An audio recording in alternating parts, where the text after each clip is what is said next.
He's neutralized a couple of issues that are animating activists on the Democratic side, and I'm thinking particularly of abortion rights right now.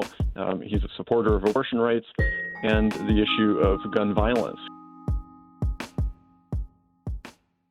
Hi there, it's WAMC News Director Ian Pickus. And on this episode of the WAMC News Podcast, we surveyed Tuesday's primary elections in the state of Vermont. Well, voters will go to the polls for primary day Tuesday in what's an unusually busy year in Vermont politics. Up for grabs this year are seats in the U.S. House and Senate, plus governor, attorney general, secretary of state, lieutenant governor, and the whole statehouse. With Senator Patrick Leahy's retirement setting off the domino effect, voters have the opportunity to send a woman to Congress for the first time in the state's long history. But first, the parties will select their nominees for the November general election. For analysis, I called up Bert Johnson, professor of political science at Middlebury College. What races are you particularly paying close attention to on Tuesday? Well, as you said, there's a surprisingly large number of open seats, and so there's a lot of competition primarily on the Democratic Party side. So there are a lot of Democratic Party races that are contested. I'm looking particularly at the House, the lieutenant governor's seat, the Secretary of State. So there's a fair number of interesting races that are up for grabs. Let's talk about the race for House. Peter Welch has been in Congress for 15 years. He's trying to replace Senator Leahy in the Senate. So it's, I think, boiled down to two top frontrunners on the Democratic side. What are you expecting? Well, it's interesting. There was a poll that just came out from UNH and WCAX that showed Becca Balint with a commanding lead. It's hard to know how to interpret a poll like that, of course, because it's a low turnout race. But it seems as if she may have the advantage there over Molly Gray, the lieutenant governor. But both candidates have been coming out swinging in debates, and so it'll be interesting to see how they do on Tuesday. Is it fair to say that the winner of the Democratic primary would be considered the frontrunner in November? I think that's definitely a fair bet, particularly considering that nationally Vermont tends to vote Democratic overwhelmingly. Now, this race is between the leader of the state Senate and the lieutenant governor, as you mentioned. At least those are the two frontrunners. What has it boiled down to? What are some of the key debating points here in this primary? Well, the two aren't too far apart in terms of issue positions. So in such a situation, candidates will emphasize different aspects of their background. So Becca Balint has emphasized her experience in the legislature as a leader, as a legislator, and as well as some of her own personal relationships to some of the top issues that are animating the Democratic activist base, particularly involving LGBTQ rights. And she talks about her role as a parent and concern about school safety, issues like that. Molly Gray has talked about her experience as lieutenant governor. She comes across perhaps as emphasizing more moderate positions, although, as I said, it's hard to sometimes distinguish exactly what the differences are in terms of issue positions. Well, let's break down the race for Senate then, which includes the current holder of the lone House seat in Vermont, Peter Welch. What are voters picking on Tuesday in the race to replace Patrick Leahy? Well, I would say that Peter Welch has a commanding lead there, and that's reflected in recent polling, as well as just sort of the dynamics of the race. He's running against an activist from the left, Isaac Evans-France, but I doubt that Welch is going to have much of a problem winning the primary on Tuesday. What about on the Republican side? Well, on the Republican side, Christina Nolan, the former U.S. attorney, has been on the airwaves and campaigning. She's campaigning against Gerald Malloy, who's a veteran. The polls seem to show a fairly close race between those two, although, again, there's a large number of undecided voters, and it's sort of a turnout battle there, particularly on the Republican side, where the turnout is probably going to be quite low. My guess is that Nolan will do quite well, but, we'll see what happens. Now, I know Marcelle Leahy, the wife of retiring Senator Patrick Leahy, got involved in the race for the House seat and endorsed Molly Gray in the primary.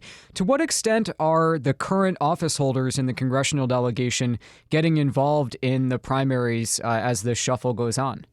Well, the current office holders sometimes, especially with respect to like somebody like Peter Welch, he's running for another office. He's occupied with that. Pat Leahy doesn't like to endorse, although he did say that he voted for Molly Gray early. So I'm not sure what the difference between that and an endorsement is.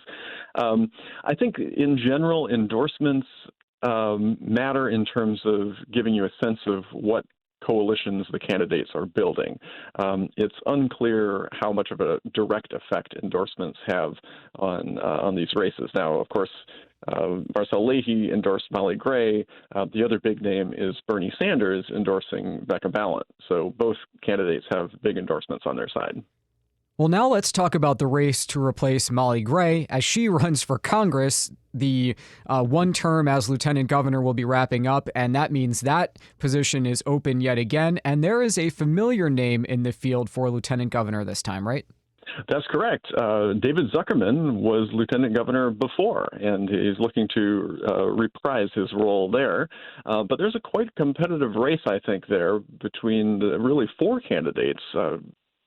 David Zuckerman, Kitty Toll, Patricia Preston, and Charlie Kimball, all of whom are making strong campaigns for the office, each of whom are emphasizing, of course, their own backgrounds and their experience as they do. One thing to say about lieutenant governor is that it's hard to think of this race in terms other than as a stepping stone to higher office. Lieutenant governors in Vermont have almost always run for higher office. Phil Scott, who's the current governor, was lieutenant governor. David Zuckerman left the office when he did to run for higher office, and of course, Molly Gray.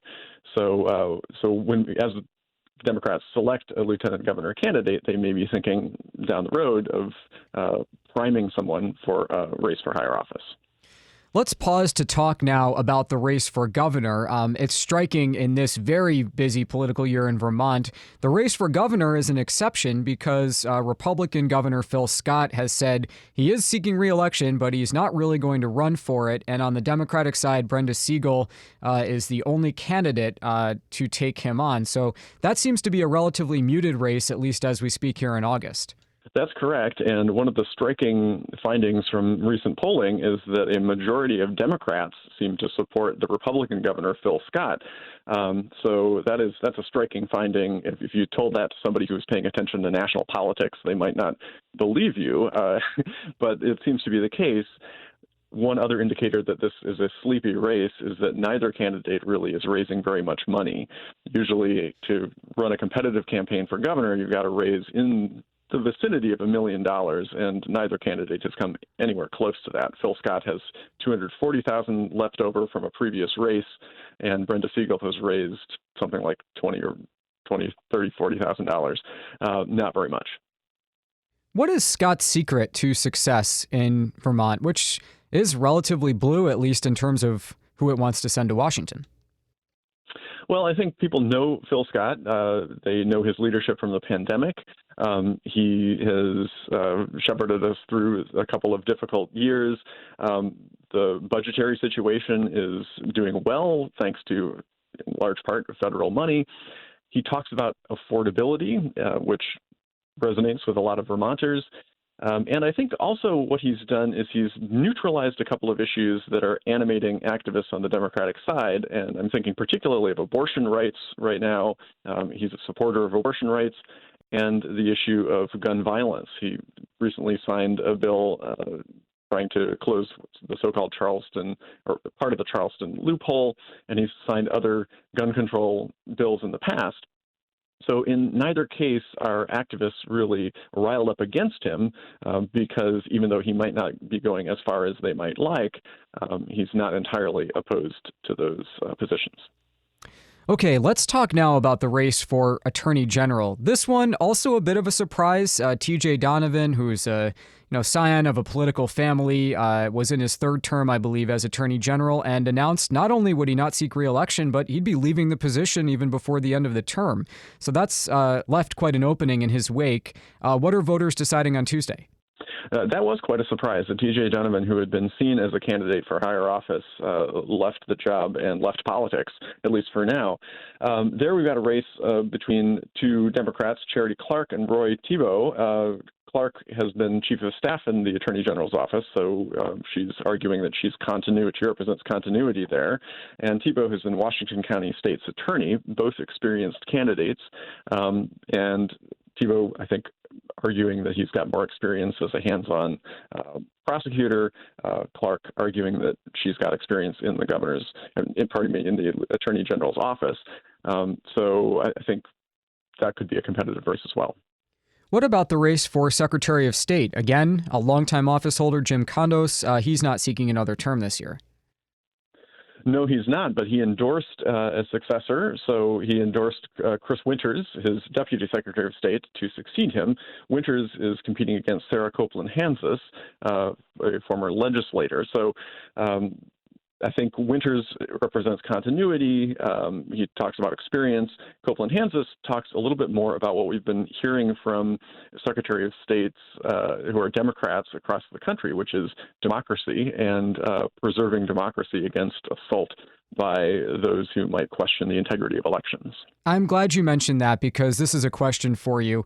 Is the big lie playing any sort of role in Vermont's election cycle this year, the way it is in so many other of the midterm elections? I think if it is in that race for Secretary of State. And by and large, the Secretary of State's office is from day to day, it's a job involving administration and involving giving local governments guidance on state laws like the open meeting law and the town meeting law. So by and large, the day-to-day duties of that office are not focused on those kinds of democracy issues, but it's possible that ultimately a Vermont Secretary of State would have to fight back against federal government efforts to intrude into Vermont election administration, as happened from time to time in the Trump administration, or join together with other secretaries of state in combating what the Vermont Secretary of State might see as a question of the integrity of elections. And what about the statehouse? Do you expect any changes in the makeup, the leadership after this year's elections? Well, if Becca Balint wins the House race, there'll be a shakeup in the leadership of the Senate, of course. Same with if Molly Gray wins, and then Lieutenant Governor will be different. I think in terms of the makeup of the legislature, I wouldn't expect a whole lot of change. The question in Vermont with largely Democratic legislatures is always whether there will be supermajorities enough to override Republican vetoes. So that's what I'll be looking at. In terms of the U.S. midterms, what are your expectations here as we speak in August? I mean, I think it had been seen as likely a red wave year by and large. Does that still stand from where you're sitting? Yes, the betting money is always on the out party to pick up seats in a midterm of a presidential term. So I would expect Republicans to pick up seats.